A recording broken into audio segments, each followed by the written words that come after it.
İlin ən yaxşı qısa filmi seçilən 8 dəqiqəlik bir film.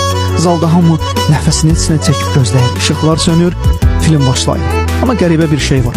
Ekranda sadəcə bomboş, ağ bir tavan görünür. Nə hərəkət var, nə diyaloq, nə də musiqi. 1 dəqiqə keçir, 3 dəqiqə keçir, zalda pıçıldaşmalar başlayır. Yəqin texniki nasazlıqdır. Görüntü donub. 6-cı dəqiqədə ekranda hələ də eyni tavandır. Uğultu artır, narazı səslər yüksəlir. 7-ci dəqiqədə səbir kasası daşır. Bu nə mənasızlıqdır. Bizi ələ salırlar, zalı tərk edənlər olur. Və tam 8-ci dəqiqədə kamera yavaş-yavaş aşağı enir. Yatağa məhkum onurğa iflici olan bir qadın görünür.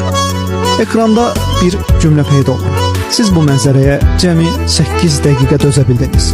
O isə ömrünü bu tavana baxaraq keçirir.